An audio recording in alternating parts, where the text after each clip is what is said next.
दोस्तों नमस्कार। कुछ दिनों बाद पूर्व प्रदेश के नगरीय निकाय चुनाव संपन्न होना है। धमतरी नगर पालिका का आरक्षण सामान्य वर्ग के लिए आरक्षित निकला है। जैसे ही आरक्षित मुक्त के लिए धमतरी नगर निगम का आरक्षण निकला है, धमतरी में दावेदार सक्रिय हो गए हैं। इन्हीं दावेदारों को बीच हमारे बीच कांग्रेस से युवा आशीष थिटे जी महापौर पद के लिए अपनी दावेदारी कर रहे हैं।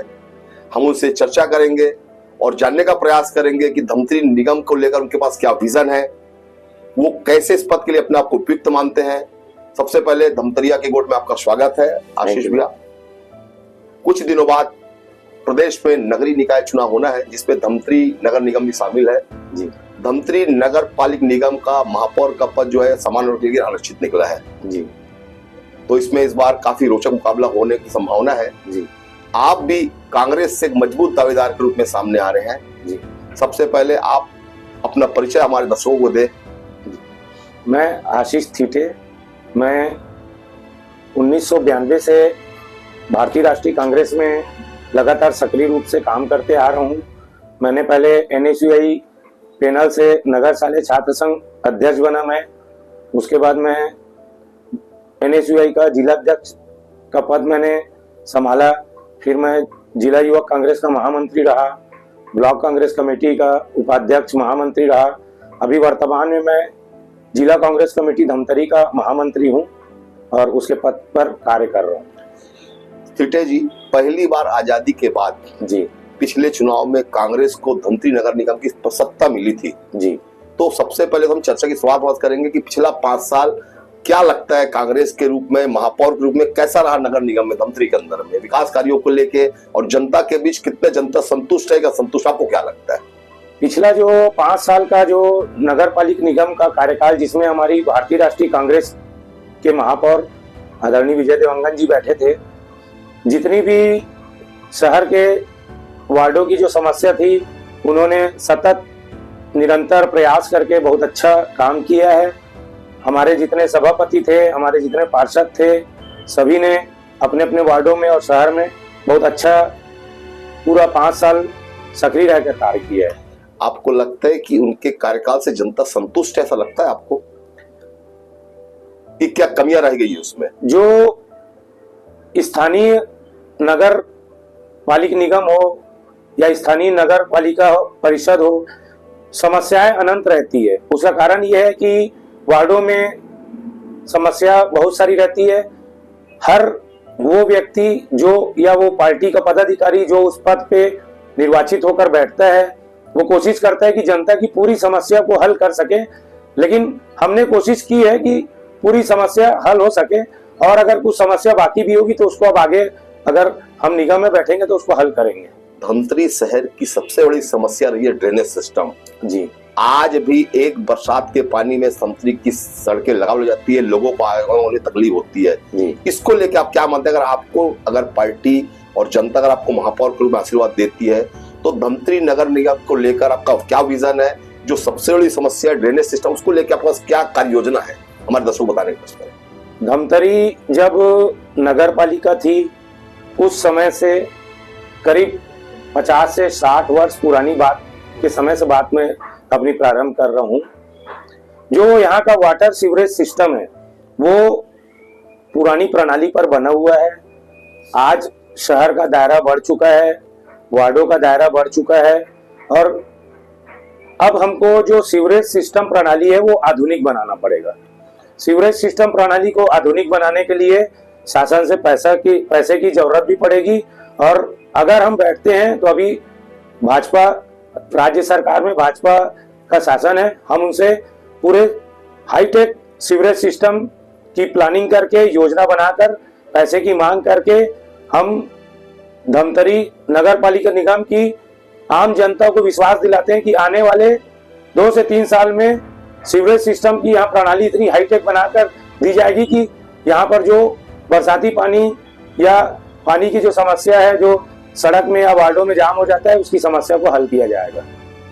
अगर आपको पार्टी या जनता मौका देती तो धमतरी नगर या धमतरी शहर के विकास को लेके आपके पास क्या कोई ठोस योजना आपने बनाया, क्या आपने कोई प्लानिंग किया है क्या इसको लेके?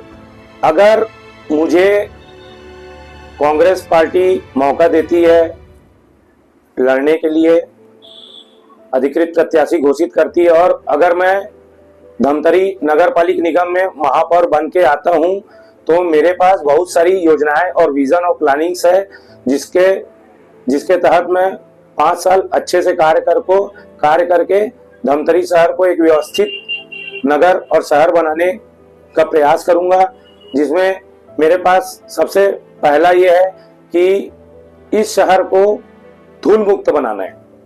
धमतरी शहर में हम कहीं भी निकलते हैं तो आज एक आम आदमी की सबसे बड़ी समस्या है कि धमतरी बहुत ज्यादा ढल रोड में धूल की समस्या रहती है। तो मेरा सबसे पहला प्लान रहेगा कि जो ड्रेन टू ड्रेन जो सड़क, पक्की सड़क जो नहीं बनी हुई है, उसको ड्रेन से ड्रेन मेरे को पक्की सड़क दोनों तरफ बनाना मेरे विजन में है, ताकि पक्की सड़क दोनों तरफ ड्रेन टू ड्रेन बनेगी तो धमतरी शहर से धूल की समस्या से निजात मिलेगा। दूसरा, शहर की चारों दिशाओं में मेरे को 4 ऑक्सीजोन बनाना है। 4 ऑक्सीजोन बनने से एक शहर का एक वातावरण जो होता है, जो एक नेचुरल वातावरण होता है, वो यहाँ की आम जनता को मिलेगा, और ऑक्सीजोन में गार्डन और ऑक्सीजोन के से संबंधित जितनी भी सुविधाएं होती है वह सब उपलब्ध कराई जाएगी। सामान्य वर्ग के लिए आरक्षित है इस बार महापौर का पद जी, जिसमें आप भी एक मजबूत दावेदार रूप सामने आ रहे हैं जी। आपने ऐसा क्या किया जो पार्टी आपको इस टिकट देने का अब मतलब योग्य मानती है या योग्य मानेगी? ऐसा क्या लगता है कि आपने पार्टी के लिए क्या किया है, या शहर में ऐसा आपने क्या काम किया अभी तक? पिछले करीब 32 साल से मैं कांग्रेस पार्टी में हूं। मैं जब 17 से 18 साल का था तब मैं नगर साले छात्र संघ का अध्यक्ष बना था NSUI पैनल से विजयी होकर। तब से मैं लगातार पार्टी की सेवा कर रहा हूं। प्रमुख पदों में बैठकर मैंने पार्टी का प्रचार किया, पार्टी के लिए कार्य किया, संगठन में अनेक पदों में रह के मैंने कार्य किया है, और पिछले करीब 30 से 32 वर्षों से मैं जो यहाँ की स्थानीय आम जनता है उनकी भी समस्याओं को लेके काम करवाते रहता हूँ अलग अलग विभागों में जाकर। तो मेरे को ऐसा लगता है कि इन सब मेरे कार्यों को, पिछले कार्यों को देखते हुए मेरे को पार्टी और आम जनता आशीर्वाद देगी। पिछले चुनाव में त्रिवेदी सरकार कांग्रेस की थी, तो इस कांग्रेस को बहुमत मिला। इस बार सत्ता परिवर्तन हो चुका, इस बार राज्य में और केंद्र में भाजपा की सरकार है जी। ऐसे में कांग्रेस को आप कितनी चुनौती मानते हैं निगम में वापस चुनाव जीतने के लिए, क्या मानते हैं आप?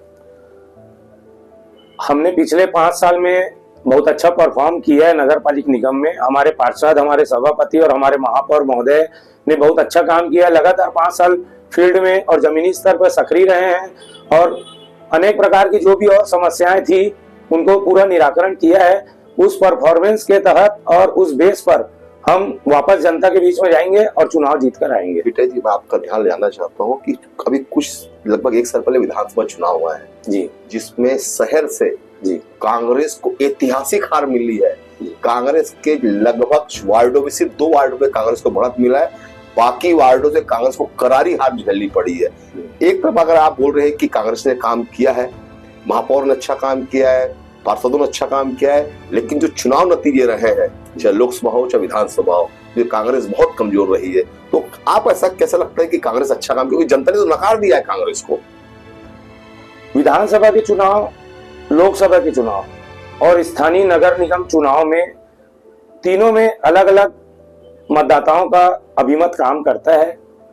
जरूरी नहीं है कि अगर विधानसभा में जनता ने नकार दिया है तो स्थानीय निकाय चुनाव में भी जनता नकारेगी। हमको उम्मीद है कि नगर पालिक निगम के जो अभी चुनाव हो रहे हैं उसमें जनता हमें आशीर्वाद देगी। मतलब एक बार से फिर से शहरी सत्ता कांग्रेस के हाथ में रहेगी, ऐसा मानते हैं? हाँ, 100% अगला नगर निगम में वापस पूरी बॉडी और मेजोरिटी के साथ हम ही बैठेंगे।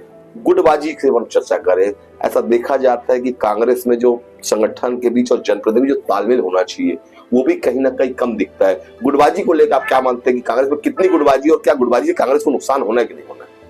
कांग्रेस में गुटबाजी तो बिल्कुल नहीं है। स्थानीय स्तर पे अगर कोई यह बोलता है कि कांग्रेस में गुटबाजी है तो कांग्रेस में गुटबाजी नहीं है। कांग्रेस में बहुत बहुत सीनियर नेता हैं, उनके अलग अलग समर्थक होते हैं, लेकिन जब वो एक कोई भी कांग्रेस का एक मुद्दा आता है या बात आती है तो सब एक मंच में वापस एक हो जाते हैं। मतलब ऐसा मानते हैं कि नगरीय निकाय चुनाव में कांग्रेस एक होकर चुनाव लड़ेगी और विजय मिलेगा, ऐसा मानते हैं आप? आगामी नगरीय निकाय चुनाव में कांग्रेस पार्टी पूरी एक होकर चुनाव लड़ेगी और भारी मतों से बहुमत होकर हम वापस नगर पालिका निगम में बैठेंगे। चलिए, बहुत बहुत धन्यवाद। धमतरिया के कोर्ट ने आज संभावित महापौर के दावेदारों से चर्चा कर उनका विजन जानने का प्रयास किया है। हमारा यह प्रयास कैसा रहा, हमारे चैनल को सब्सक्राइब, लाइक और कमेंट जरूर करें। अगली बार एक नए दावे के साथ फिर से आपसे मुलाकात होगी। नमस्कार।